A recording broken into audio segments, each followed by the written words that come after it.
On this episode of the Cover 4 podcast, the guys discuss the absolute debacle in Indianapolis. We'll also look at a couple other teams who are struggling and might be needing to make some big changes in 2023 as well. How about a little top 5 MVP candidates from each of the guys? Stick around for more. Welcome to the Cover 4 podcast. I'm Nolan, that's Bradshaw, that's Jeff, that's Luca. Full house, baby. You love to see it, and we've got a lot to get to, guys. Obviously, we wanted to sort of do an emergency podcast, but we were all busy. But now we have the time, and it's sunk in a little bit, and we got to hear some Jim Irsay craziness at his press conference. Jesus.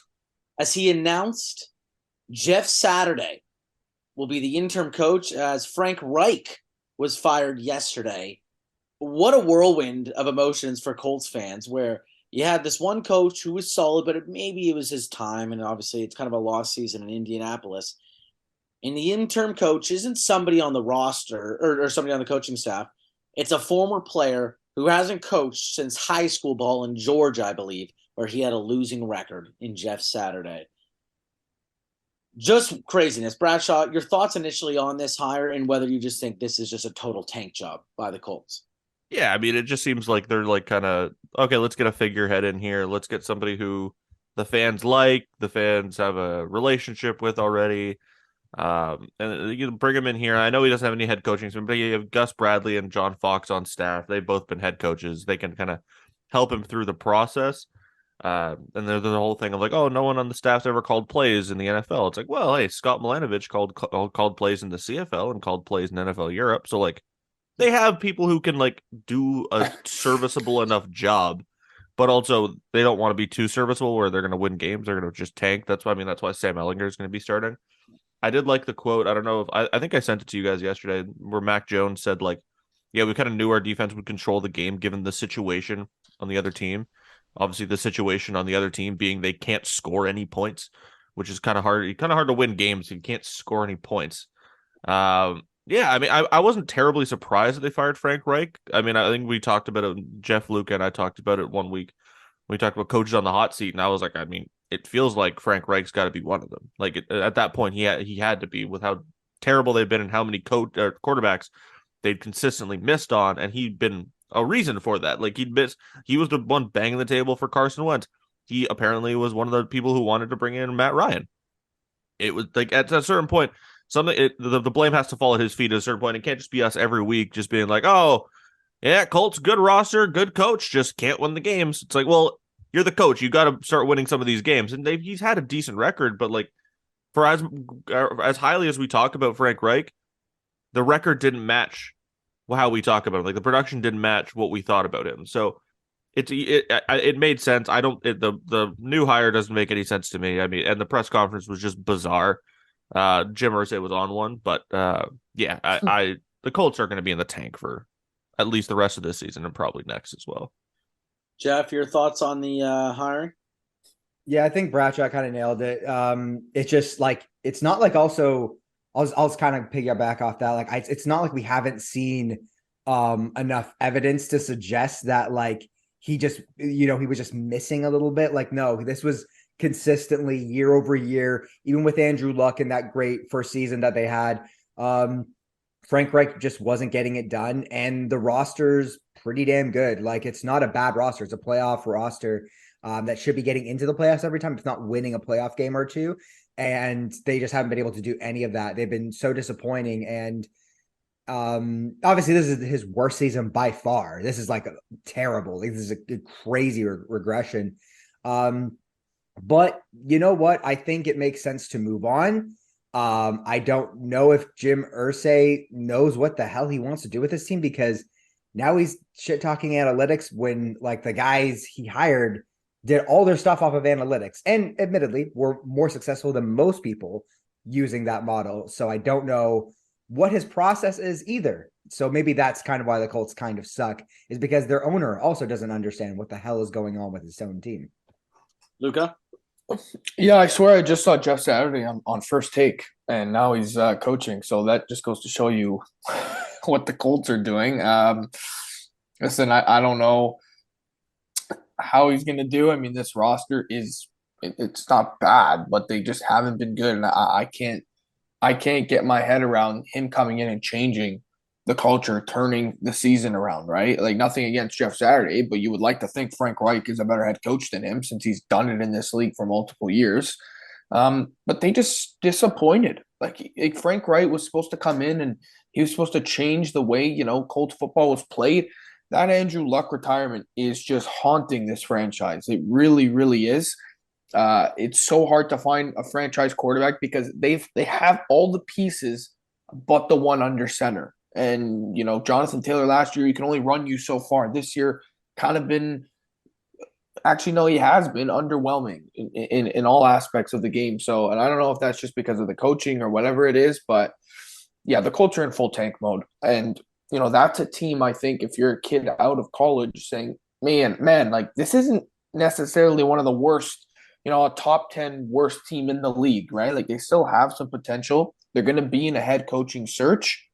This could be a team, if they land one of those big QBs in the draft, they could be right back in the conversation next year. But for this year, they're packing it in. And we'll talk about it next year in a second as well. But just going back to the Saturday hire, it makes no sense. And I like how Saturday was said he was more than shocked that he even got the call. Like he had no idea this was happening. Like it just made no sense. And how does that happen? Where you mentioned the former coaches on this staff, or guys who maybe haven't been former coaches but have been on the staff for a little bit, give them their shot.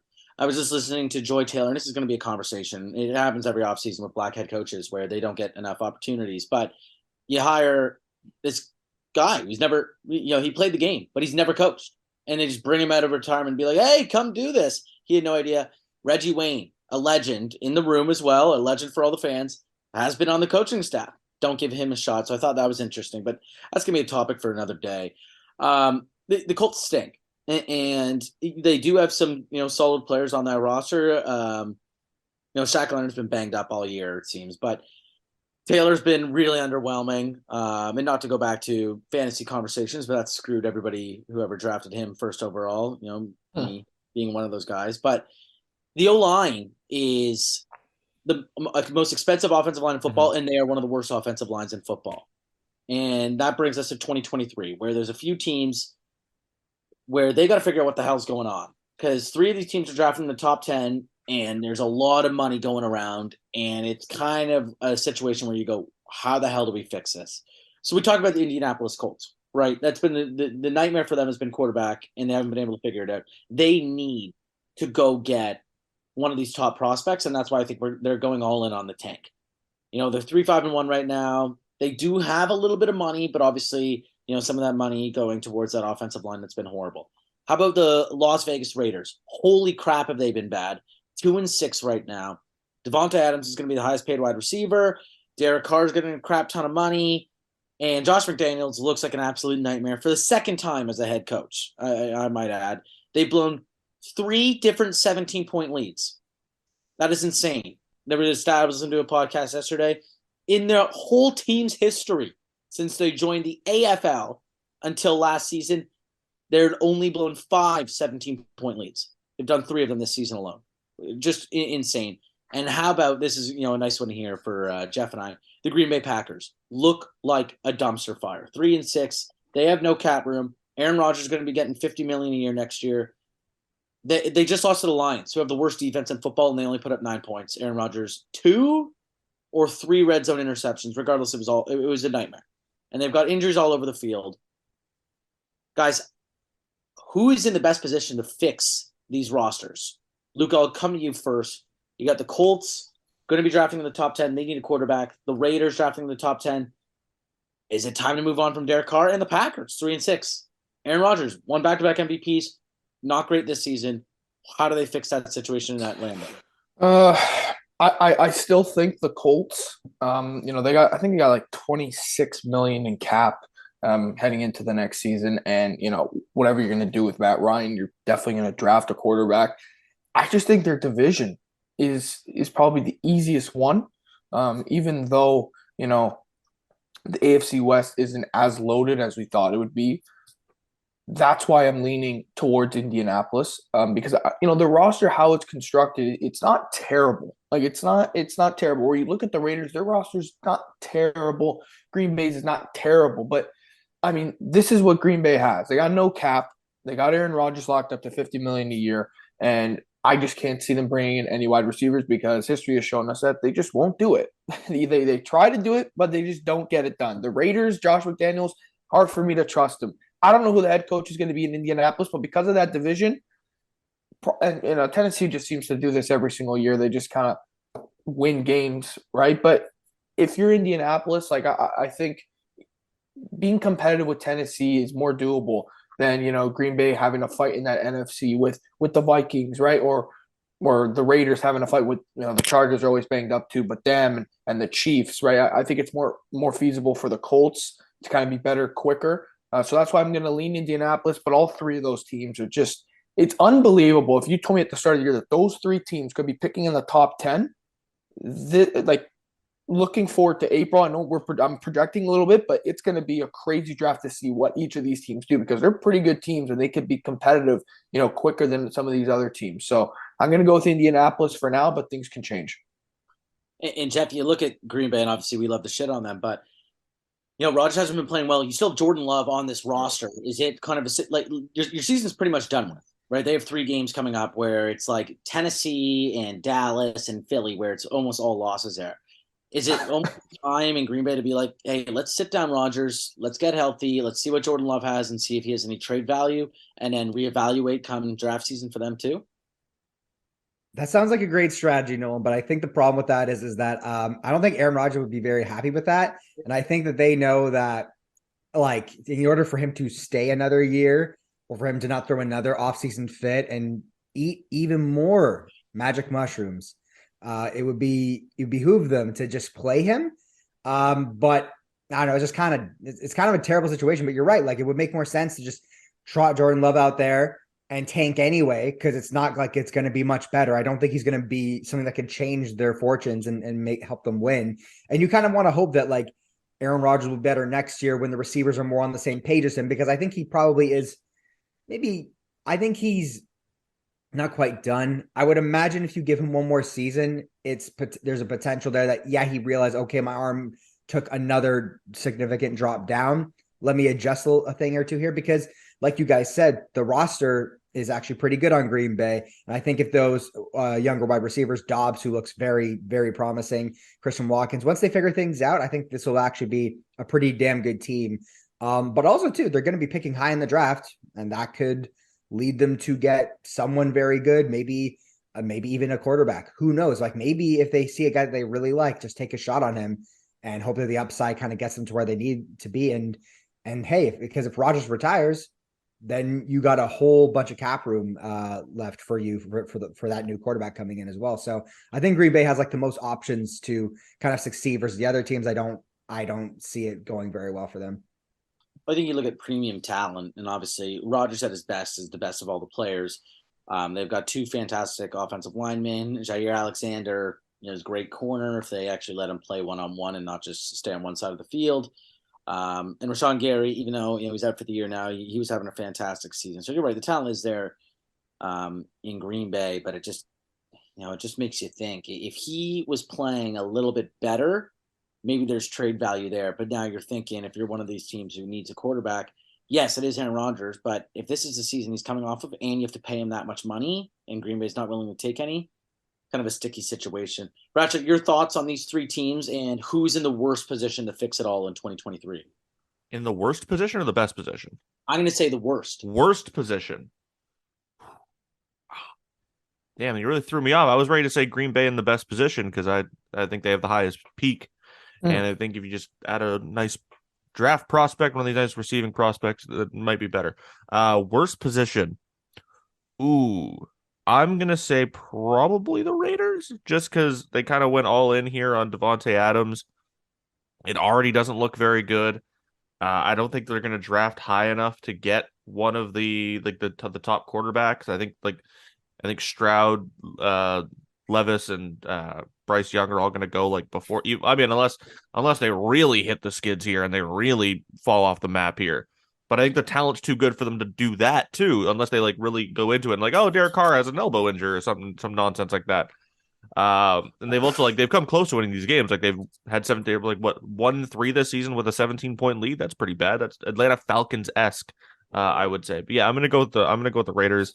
I still think the Colts have a little bit of talent, even though and like I said, they have the cap space to do some stuff this offseason. I like Chris Ballard as a GM. I think he knows what he's doing. So I'm going to say the Raiders. I think they're in the worst position. I think they had such a low peak last year where none of us believed in the Raiders last year. None of us thought they should have made the playoffs, and they did. And they're like, all right, we're going to go all in on this team by getting Devontae Adams, and it's like their luck has kind of turned, and now they're one of the worst teams in football. And Josh McDaniels looks like you said a dumpster fire. So. Yeah, I'm gonna go with the Raiders as the team in the worst spot out of these three. Yeah, I wanted to flip it on you just because Jeff made some good points about the Packers, and yeah, like obviously don't give him that. Don't. He doesn't need to hear that. But I did. The Raiders kind of remind me a little bit of that final. Not to say that because Houston still had some playoff runs, but I was gonna say. Kind of reminded me a little bit of Houston when it was kind of just Deshaun Watson and DeAndre Hopkins, and then everybody else on the roster was horrible, and you didn't have a great coach in Bill O'Brien, and that's the way it feels. But those Houston teams still made the playoffs. Like the Raiders are in, but their division was also like bad though. It's like bad. Houston, and that's what I'm good. Like this team's in hell. You have to face Holmes for a decade and Herbert for a decade. Yeah, obviously the Falcons look like a dumpster fire. We've talked about them enough, but. Yeah, you're in trouble. And if you're drafting in the top, 10, Derek Carr hasn't looked great this season. He looks good for about a quarter each game, where it's him and Adams hooking up, 6-7 times for 80 yards and a touchdown, and then it's nothing the rest of the way. Adams wanted big money, but he also wanted to play with his friend.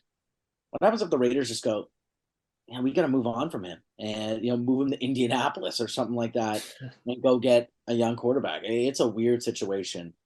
In Vegas, but all three of those teams we probably expected to make some leaps here, and that hasn't been the case. Let's change gears here, guys. MVP candidates. I think 5 from each of us, and we can rip through them really quick because there's obviously a bunch that are going to be very similar. But I just wanted to. The reason why I wanted to talk about this is because Josh Allen, the last 2 games, not great. Obviously, coming off a loss to the Jets. And the Jets defense is fine, but the last 2 games, Allen, 2 passing touchdowns, 4 picks, completing just over 50% of his passes. It looks sort of like old Josh Allen, where he's trying to do too much. So I wonder if that's going to have a shift in the betting markets on MVPs, which I'm sure it has, and in our minds. So Bradshaw, why don't you rattle through your top 5 MVP candidates? Go 5-1 if you can. 5-1, okay. Number 5, Tua. I think we've seen how good the Dolphins offense looks when he's in as compared to when they had Teddy in. I know Tyreek Hill's had this insane first half of the season, and people are gonna be like, oh well, Tyreek Hill he's clearly the reason they're winning games. The offense looks so much better with Tua in because he's such a good quarterback, and I think we have to start giving him some respect, especially with how we talked about him coming into the season. Tua's looked incredible. Number 4, Lamar Jackson. He's just like taking that team by the scruff of its neck every week and just like, all right, come on. We're going to start winning these goddamn games with Kenyon Drake at running back and Devin Duvernay at wide receiver. Demarcus Robinson's his number 2. Isaiah Likely was his tight end. He's been really, really good. He had a hot start, kind of faded, but I mean, so did the talent on offense. So I think Lamar needs to have some respect. He's number 4 for me. Jalen Hurts, number 3.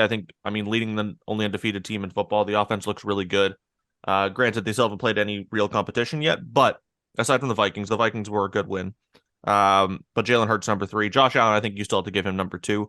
I would have had number 2 even if he had won last week. I think number 1, Patrick Mahomes. I think he's just been the best quarterback in football. I think, especially given the talent he has around him. Like I said, coming into the season, why he was my MVP pick. The talent's not going to matter. It's Patrick Mahomes. Patrick Mahomes is the best quarterback in football, and you see why every single week, no matter who's out there for him. He's going to deliver. Patrick Mahomes is my number 1 MVP favorite as of right now.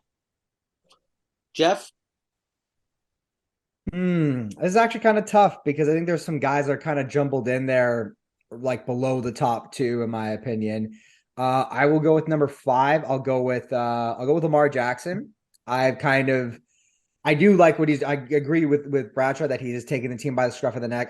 And obviously he's dealing with so much inconsistency at receivers, no fault of their own. Realistically, for the most part, it's just injuries, which really sucks for him to be kind of figuring out. Obviously, he can do it, running and passing. We know that.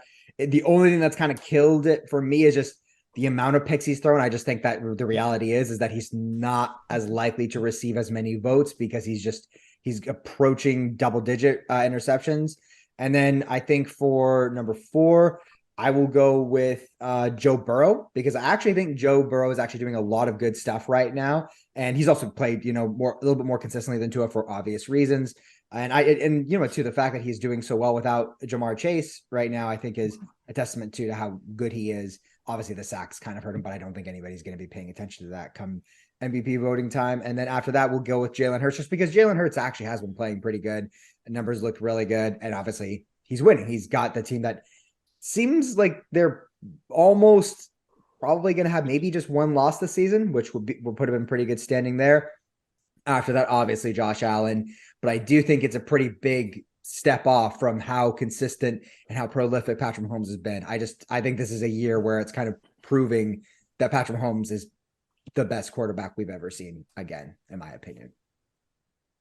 Luca, what about you? I'm sure it's going to hurt to, put Mahomes somewhere near. He's not even on my list, man. I don't know what you're talking about. Number 5, I got Burrow. I think after the rough start the Bengals had, I think they're finally starting to click without Chase. Burrow still does what he does. Great completion percentage. I got him. Number 4, I got Geno Smith, actually. At number Geno's 4. an honorable mention as well. Yeah, I just, I think he's been really good. His completion percentage is in the 70s.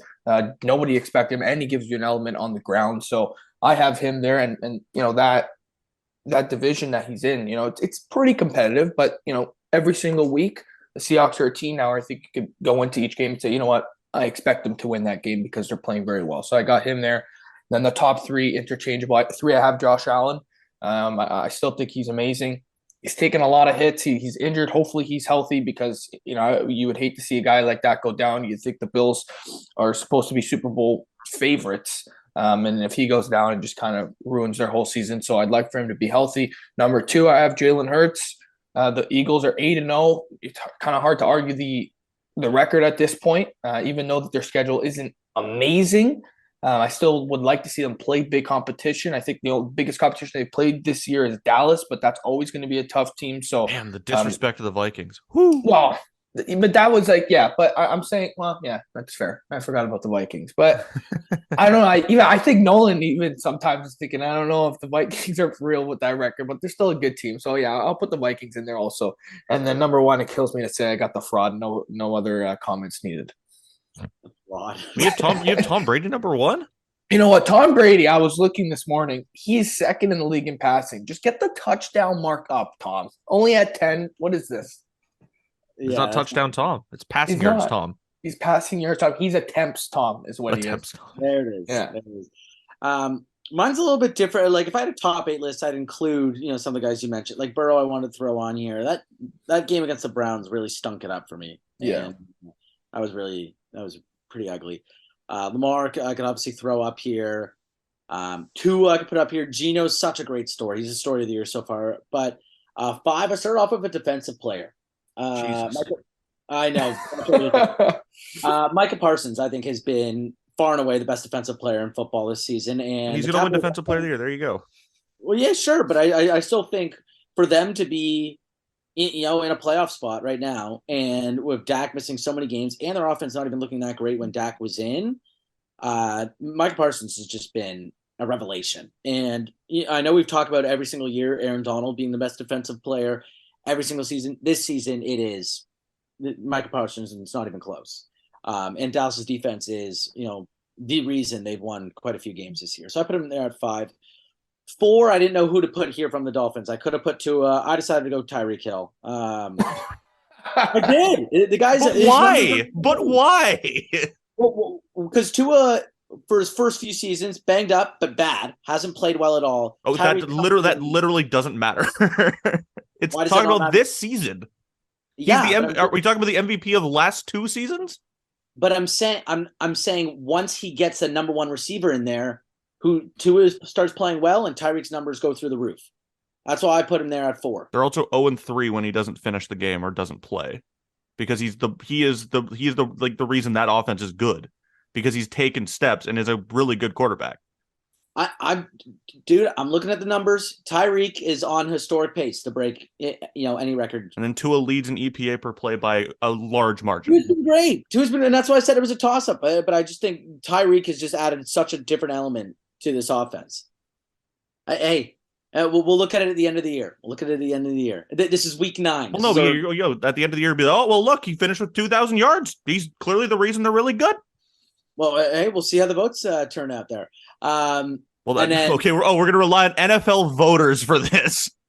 Okay, They've historically been really smart. We are kind of predicting NFL voters, though. Like, that's why I'm giving what I think should be the top 5. I don't care what the NFL voters think. I'm giving what I think should be the top 5. Then, goddamn it, Chauncey Gardner-Johnson should be number 1 because safeties matter most. But why? Because Duggar should be there too. Right. Sorry, let's let you finish. Okay, well, it says like the final 3 are the final 3 that we've all had. But I had Hurts, Allen, then Mahomes has been. Clearly, but it should be AJ Brown. I mean, until AJ Brown got there, Jalen Hurts was just an okay quarterback. But also, no, I'm just saying Mahomes is number 1 because he. No, but you said the 3 is 3, and then you said Jalen Hurts is number 3. But like for the same reason, Jalen Hurts was just okay before AJ Brown got there. So why is not AJ Brown the MVP candidate from the Eagles? Jalen Hurts is undefeated and on the best. So is AJ Brown. Okay, but AJ Brown's numbers aren't as historic as Tyreek Hill's. Great, fantastic, but by the same logic, like Hurts was just an okay quarterback until AJ Brown got there, and that's what's great. Okay, so a young quarterback gets a number 1 receiver and he starts improving play. Mm-hmm. Jalen Hurts has been fantastic. So is Tyreek Hill. So is Tua Tagovailoa. Tua's been better than. Tua has been better than Jalen Hurts this year. Tyreek Hill's numbers are far and away better than AJ Brown. That's fantastic. Thank you, Tua, for getting him the ball. I know Tua's been great.